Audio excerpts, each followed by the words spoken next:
جی ہاں ناظرین، New Zealand کی جیت کے باوجود پاکستان کو انگلینڈ سے کتنے رن سے جیتنا ہے، یہ رن ریٹ سنیریو آپ کے سامنے پیش کرنے جا رہا ہوں۔ اگر پاکستان پہلے بیٹنگ کرتا ہے تو پاکستان کو جیتنے کے لیے 187 رن کا ہدف درکار ہوگا۔ اگر پاکستان 450 رن پہلے بیٹنگ کرتے ہوئے بناتا ہے تو انگلینڈ کو 161 رن کے اندر آؤٹ کرنا ہوگا۔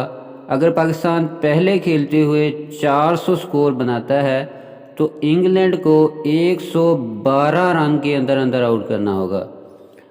اگر ناظرین پاکستان پہلے کھیلے اور 350 رن بنائے تو انگلینڈ کو 62 سکور کے اندر آؤٹ کرنا ہوگا، اور اگر پاکستان پہلے کھیلے اور 300 سکور کرے تو 13 رن کے اندر انگلینڈ کو آؤٹ کرنا ہوگا۔ اور اگر پاکستان بعد میں بیٹنگ کرتا ہے، رن چیز کرتا ہے، انگلینڈ اگر ٹارگٹ پہلے دیتا ہے تو پاکستان کو وہ ٹارگٹ جتنا بھی ٹارگٹ دے گا انگلینڈ کا، اس ٹارگٹ کو پاکستان کو ود ان 16 بال پورا کرنا ہوگا۔